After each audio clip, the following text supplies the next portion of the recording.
Kakaibang pangarap, pero ganun pa man. Sana, someday. Eka nga po ng taga Nueva Ecija. Tuparin mo, Amang. Amang, tuparin mo ang iyong mga minimithi sa buhay. May available po tayong L-Track na ang makina ay 4HK1 Turbo. So yun mga boss ko, bagong-bago po ito. Good morning po mga boss ko. For today's video, manunood po tayo ng live auction dito po sa ating pong opisina.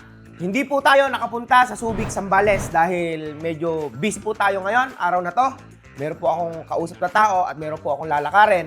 Doon po sa akin pong tinatambakan, kailangan ko pong makita yon at ma-check muna po sila kasi nag-i-start na po sila kahapon na magtambak. Tayo iniintay natin ang ating pong mga kasama sa hanap buhay at yung pong ating pong kausap. Manunood po tayo ng live auction sa United Auctioneers. So yon, baka sakaling may makuha din po tayo dito dahil ngayong araw po na to ang live auction ng aking pong inaabangan na unit na mini excavator. Yung mini excavator po na yon, pwede po nating magamit yon sa ating pong mga proyekto na sana magkaroon po tayo someday.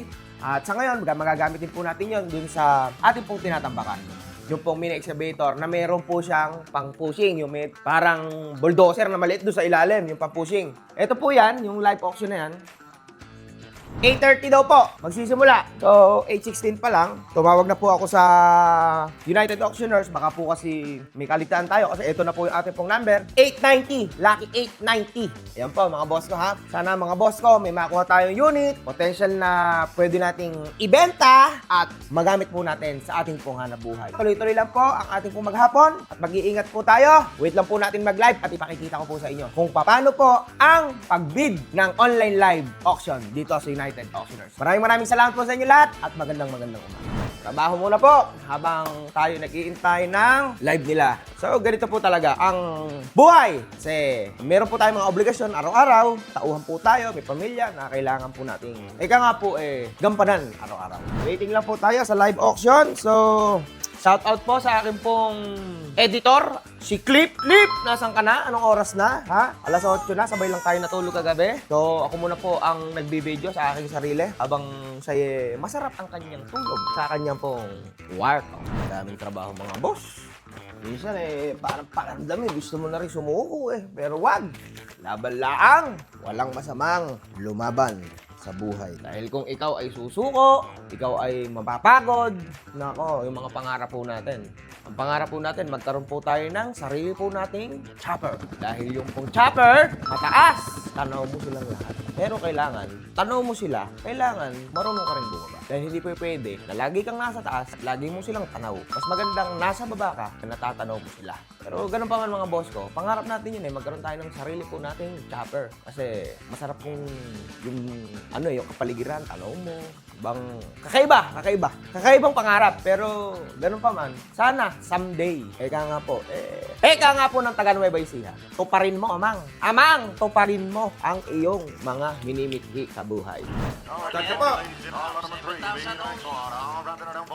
Tuloy-tuloy pa rin sila. Ang binibid ngayon, itong Hitachi na excavator. Lot number 97. So, Hitachi na ang bucket niya is 0.7. 2,375,000 na ang nagiging bidding niya. Ang nagiging bid price niya ngayon. So, ang current bidder is si 164. Si 164. Tingnan natin kung magkano ma-i-close itong Hitachi na to. 2.450 na mga boss ko. Problema ka dito sa Hitachi na to, yung puwitan niya, mahirap gawin niya, no? May ganyan ako dati, Napakasikip. 2.425.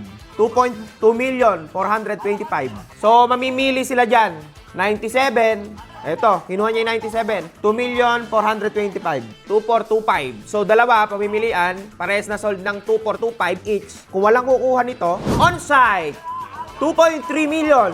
325 na. Lot number 99. So, Hitachi siya na excavator. 0.8. Breaker line. Late model. Engine 6BG1. ZX225 USR. Hydraulic. Naka-live sila ngayon dito. Nanonood tayo nandito sa opisina. May inaabangan tayo. Kagaya nga po na sabi ko sa inyo kanina, may inaabangan po akong mini excavator na pwede po natin gamitin doon sa mga pwede nating tambakan or doon sa magpapahukay, pwede natin parentahan. So, kakayanan natin yung presyo nun mamaya. Lot number 126 at saka lot number 137. So, inaantabayan na natin siya. Ang lot na po ngayon is lot number 99.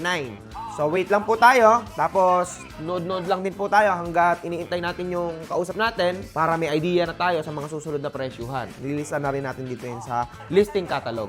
Lista na natin yung mga mga presyuhan para susunod. Pag may gusto kang bilhin, ganito pala yung presyo sa auction, ganito pala yung presyo sa labas, at least kahit pa paano mapagkukumpara po natin.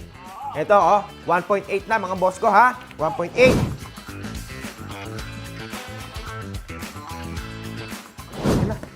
126, ito na. Kataas naman, 1.4. Ay, ang taas! Mahal pala nito. 1.2 agad. Negative. Hindi natin kaya, boss.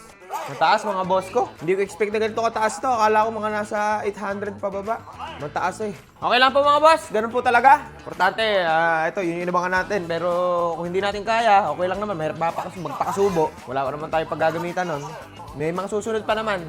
Ayan mga boss ko, pagupit muna po tayo kay Kuya Rudy. Si Kuya Rudy po ang naggugupit sa atin simula nung high school pa po ako. Kami nung aking kapatid, the best hair cutter, barbero. Ay. Abang mga boss, nanonood tayo ng auction. Tinihintay natin yung mga kausap natin. May mga nakausap tayo kanina, mga dumating na mga bisita.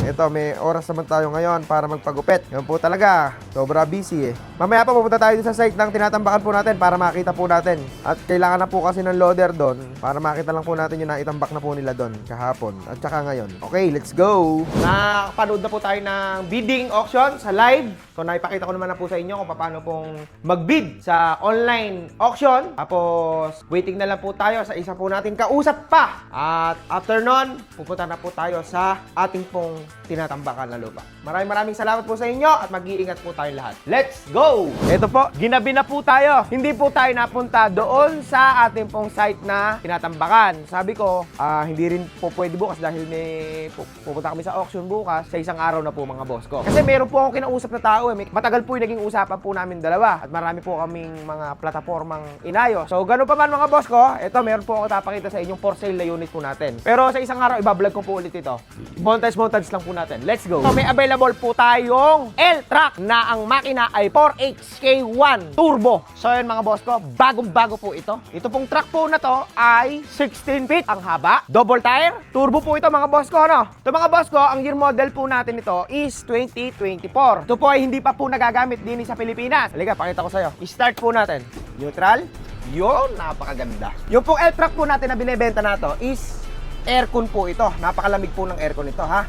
Ayan. So, yan mga boss ko. Bagong-bago po yung truck natin na to, ha? Hindi pa po ito nagagamit sa Pilipinas. Turbo. 4HK1 na turbo. Ayan. Panyo naman po, mga boss ko. Ang price po ng truck po natin na to is 1,180,000 pesos only. Sa interesado po, negotiable pa po ito. Pwede po tayo sa cash or financing. Kaya po mga boss ko, kung gusto nyo po itong unit na to at baka sakaling matipuhan nyo, pumunta lang po kayo dito sa IJ Garcia or i-message nyo po ako dito sa aking pong FB page or FB IJ Garcia Vlog. Maraming salamat po sa inyo lahat at mag-iingat po tayo. At kung ano man po ang ating pong hinahangad at minimiti, pinapangarap po natin sa ating pong buhay, ipagpatuloy po natin. Basta wag po nating kalilimutang, wait lang, montage mo muna! Montage!